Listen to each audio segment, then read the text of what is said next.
I'm Anja Laubscher and I'm from Johannesburg, South Africa. 6 words to describe myself: quirky, perfectionistic, fun, sensitive, friendly, and motivated.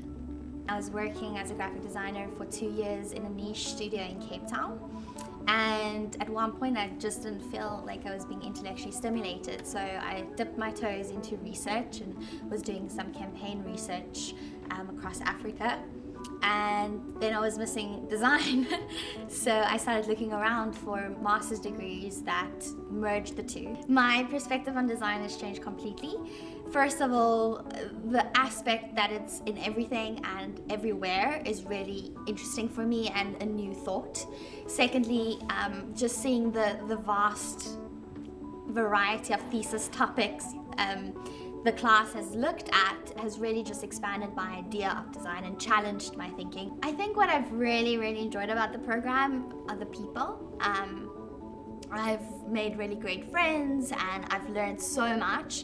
My vocabulary has expanded by dictionaries. There's words in the first week I was writing down every single word I heard and I was Googling everything.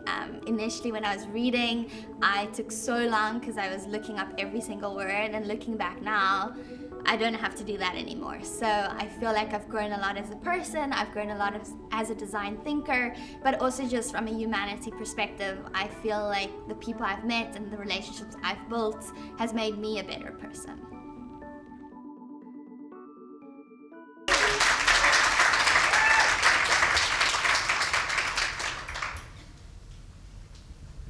Evening everyone, my name is Anja Laubscher.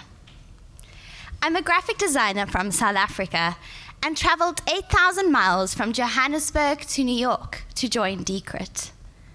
Shifting vantage points from designer to user, local to foreigner, insider to outsider, caused me to question wayfinding and what it really means to find one's way, which I've documented in 4 essays.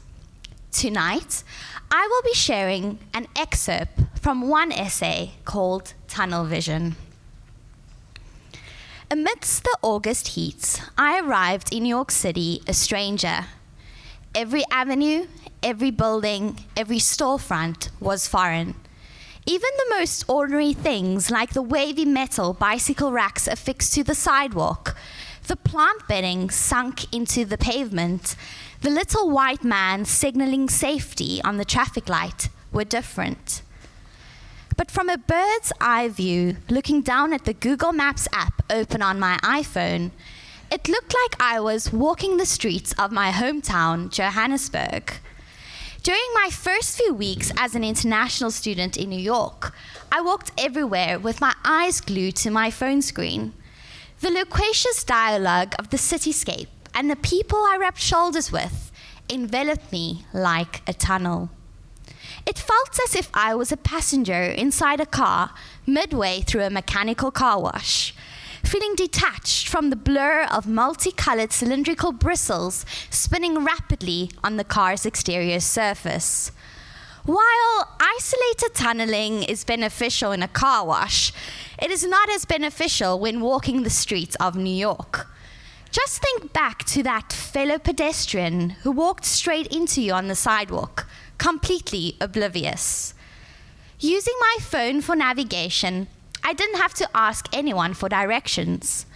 I followed the suggested path marked with the blue dotted line into streets I had never taken, past storefronts I had never seen, through neighborhoods I had never known, in search of a red drop-shaped pin floating on a destination I had never expected to look for.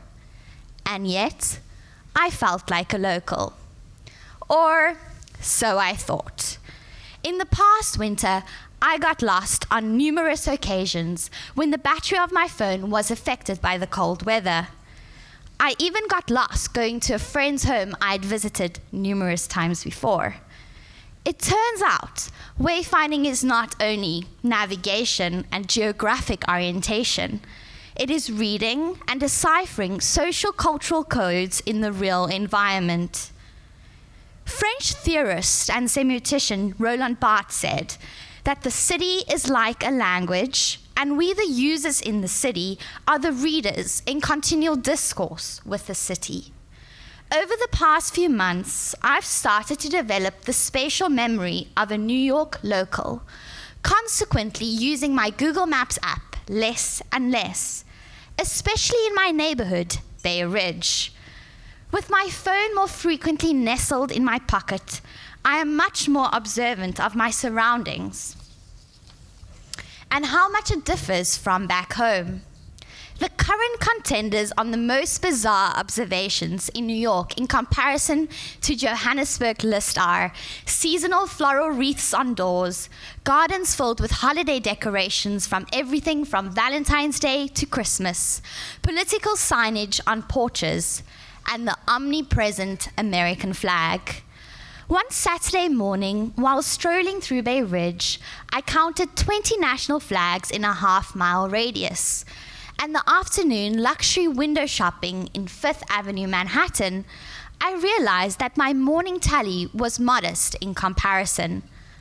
What I found most amusing were the peculiar places the flags reside: hair salons, car dealerships, townhouses, and even subway trains. The ubiquitous national flag in America is a stark contrast to the moderate presence of the national flag in my home country. There, the national flag is primarily on display at sport and political events.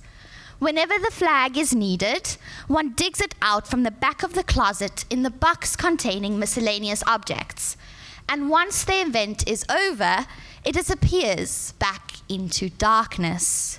This cultural observation has led me to question how something as rudimentary as a flag can deliver cultural messages and signify locality. The presence of a flag, despite personal intention or thought, communicates to others that one waves the flag as if one understands one's nation, as if one supports everything the flag stands for. The flag, from an outsider's perspective, signifies a pledge of allegiance to everything the flag represents.